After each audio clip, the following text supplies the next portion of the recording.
வெகு நாட்களுக்கு பிறகு அதிகாலையில் மெதுவாக எழுந்து விடியலின் அழகை ரசிக்க நேரம் கிடைத்திருக்கிறது ராதாவுக்கு.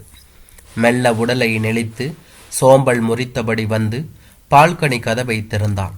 மறுகணம் முகத்தில் பட்ட அந்த குளிர்ந்த காற்று ஏசி வைத்தாலும் ஈடாகாது என்பதை உணர்த்தியது. அரை இருளில் லேசாக வெளிச்சம் வர தொடங்கும் தருணத்தில் பறவைகள் இரை தேட கிளம்பின. அவற்றின் குரலும் ஒன்றிரண்டு நாய்கள் நடந்து போவோர் வருவோரை பார்த்து குறைத்த வண்ணம் அங்கும் இங்கும் ஓடியதை பார்த்து கொண்டே வெளிச்சுவரில் சாய்ந்து நின்றாள். மனதில் பழைய நினைவு வந்து போனது. இந்த வீட்டில் குடியேறிய இத்தனை ஆண்டுகளில் ஒரு நாள் கூட இப்படி ஒளி நின்று இருந்ததில்லையே என்ற எண்ணம் எழுந்து மறைந்தது. ஒரு சாதாரண குடும்பத்தில் இரு அக்காளுடன் பிறந்து வசதியான வாழ்க்கை வாழவில்லை என்றாலும் நிம்மதியான சந்தோஷமான நாட்களையே வாழ வைத்தார்கள் அம்மாவும் அப்பாவும். ஆனால் அதற்கு அவர்கள் தந்த விலை, அவர்களை சுற்றி எழுப்பப்பட்ட கேள்விகள் எத்தனை எத்தனை. இந்த பொருளாதாரத்தில் உயர்ந்து பல படிகளை கடந்து நல்ல நிலையில் இருந்தாலும் அன்று இருந்தது எதுவோ ஒன்று குறைந்த விடுபட்ட மாதிரியான தோற்றத்தை கொடுத்தது. 3 மகளை பெற்றவர்கள் பட்ட கஷ்டத்தை பார்த்ததால் ஒரு மகன் போதும் என்று நினைத்திருந்தாலும் தன் அக்காக்களை சந்திக்கும் போது மனதில் எழும் மகிழ்ச்சி தன்னுடைய மகனுக்கு கிடைக்காமல் செய்துவிட்டோமோ என நினைக்க தோன்றியது. சாதாரண வேளையில் இருந்த போதும் ஒவ்வொருவரின் தேவைகளை அறிந்து தன்னால் என்ன முடியுமோ அதை பார்த்து பார்த்து செய்தார் தந்தை. பெண்கள் மூவருக்கும் எந்த வருத்தமும் வந்துவிடக்கூடாது என்பதில் கவனமாக இருப்பார். அதிலும் ஊரெல்லாம் 3 பெண்கள் என்று கரித்து கொட்டும்போது கவலை கொள்ள மாட்டார். என் வீட்டு மகாலட்சுமிகள் என்று பெருமையாக எல்லோரிடமும் சொல்லி நெகிழ்வார். தன் குடும்பமே உலகம் என்று அம்மாவும் அப்பாவும் வாழ்ந்தாலும் ஏதோ ஒரு விதத்தில் யாரிடமாவது எழுந்த கேள்விகள் அவர்களை காயப்படுத்தி கொண்டே இருந்தது. அவர்களுடன் முடிந்ததா கேள்விகள்? இல்லையே. இன்னும் என் மகன் வரை நாளை பேரன் பேத்திகளையும் தொடரும். இந்த சமூகமே உறவுகளால் நிரப்பப்பட்டது போல அவர்களின் கேள்விகளாலும் நிரப்பப்பட்டது. 3 பெண்களால் இனி பிறந்ததில் இருந்து நெருப்பு நாக்குகளின் கேள்வி கணை ஆரம்பிக்கப்பட்டது. எப்படி சண்முகம் 3 பொண்ணுங்களையும் அடுத்தடுத்து கரை ஏற்ற போற, அதுவும் நீ வாங்குற கையடக்க சம்பளத்துல? வினாவை எழுப்பியவருக்கு பதில் தேவையில்லை. அடுத்தவரின் தர்ம சங்கடமான நிலையை ஆர்வமாக சுட்டிக்காட்டிய, இல்லை குத்தி காட்டிய சந்தோஷம் மட்டுமே. அடுத்து பெரிய அக்கா தனத்தின் திருமணத்தின் போது இருக்கிறதையெல்லாம் இவளுக்கே செஞ்சிட்டா, மீதம் இன்னும் 2 இருக்கே, என்ன செய்ய போற கமலம் என்று யாரோ ஒரு உறவினர்களிடம் இருந்து பொய்யான ஆதங்கத்துடன் அம்மாவிடம் வினா எழுப்பப்பட்டது. ஒவ்வொரு கேள்வியையும் உள்வாங்கும் போதும் மனதில் ஏற்படும் வலியும் வாழ்க்கையை பற்றிய பயமும் சந்தோஷங்கள் நம்மை விட்டு தொலைந்து போகுமோ என்று எண்ண செய்துவிடும். 2வது அக்கா ஜெயா மேலே படிக்க நினைத்த போது வீட்டில் பல விவாதங்களுக்கு பிறகு ஒத்துக்கொண்டாலும் அதன் பின்னர் நட்பு உறவுகளிடமிருந்து எழுந்த குத்தியிட்டிகள் இன்னும் கூரானவை.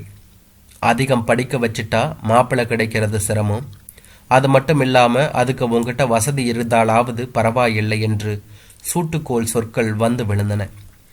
இது மாதிரி வெவ்வேறு விதமான கேள்விகளை சந்திக்கும் போது அம்மாவின் முகம் கலக்கத்திலும் பயத்திலும் சோர்ந்து போகும். அப்பொழுதெல்லாம் அப்பாவின் வார்த்தைகள் தான் எல்லோருக்கும் தைரியத்தை கொடுக்கும். கமலம், என்ன இது? இந்த மாதிரி பேச்சுக்களை சந்திக்கிறது நமக்கு என்ன புதுசா? ஊரோட ஒவ்வொரு கேள்விக்கும் பதில் தேடிக்கிட்டே இருந்தோம்னா நாம் நிம்மதியாக வாழ முடியாது. கேட்டவருக்கு தேவை பதில் இல்லை. நம்ம வாழ்க்கையில் உள்ள நிறை குறைகளை நம்மை விட வெளியே உள்ள யாராலையும் நிறைவாக உணர முடியாது. அதுக்கு தகுந்த மாதிரி முடிவெடுத்து வாழ்க்கையை நகர்த்துக்கிட்டு போகணும். நம்ம பிள்ளைகளின் நலனில் நம்மை விட யாரும் அதிக அக்கறை செலுத்திவிட முடியாது. அதனால் இதையெல்லாம் மனசில் வச்சுக்காம விடை தெரியாத வினாக்கள் பின்னாடி போகாம அவற்றை கடந்து போக பழகிக்குமா என்பார். இதுதான் சரிம்மா, நம்ம குடும்ப நிலவரம் நமக்கு தானே தெரியும். அப்பா சொல்கிற மாதிரி மாற்றி யோசியுங்க.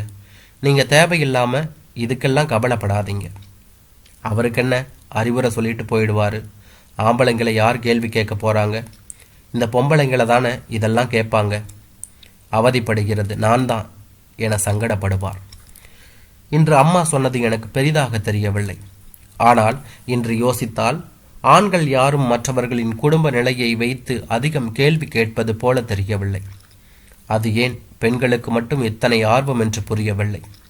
இந்த கேள்விகள் சந்தோஷமான நிகழ்வுகளின் போது வந்தால் எதிர்கொள்வதில் அவ்வளவு சிரமம் இருக்காது.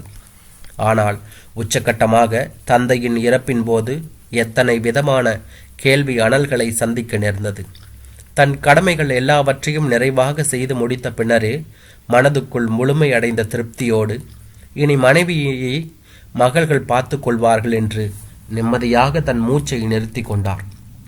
ஆனால் மகள்களுக்கு திருமணம் நடத்தி முடித்ததோடு சகலமும் முடிந்து போய்விட்டதாகவும் வீட்டின் எதிர்கால செலவுகளுக்கு சேமிப்பு எதுவும் வைத்திருக்கிறாரா என்றெல்லாம் தெரிந்தவர் அறிந்தவர் என பாராபட்சம் பாராமல் எங்களின் குடும்ப சூழ்நிலையை பற்றி அலசி ஆராய்ந்தார்கள்.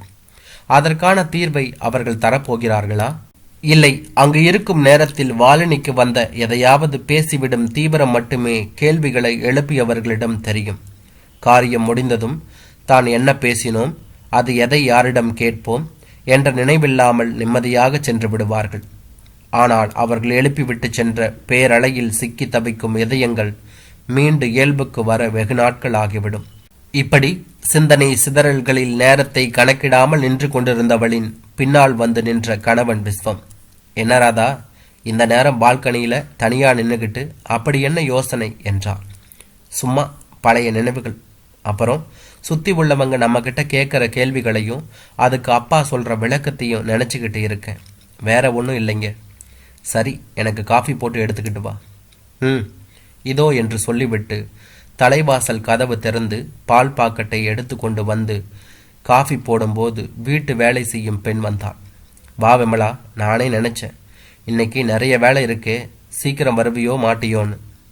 அதான் நேத்தே சொல்லிட்டீங்களேக்கா, தம்பி வரப்போகுது, அதோட ரூமை எல்லாம் சுத்தம் செய்ய வேணும்னு. அதை எப்படி வராமல் இருப்பேன்? இரு, சாருக்கு காஃபி கொடுத்துட்டு வந்து உனக்கும் தர்றேன். அப்புறம் பாத்திரத்தை தேய்ச்சிட்டு அறையை க்ளீன் பண்ணு. சரிக்கா, தம்பி வெளிநாட்டிலிருந்து வரும்போது வெள்ளைக்காரியை கூட்டிக்கிட்டு வந்துட்டா என்ன செய்வீங்கக்கா?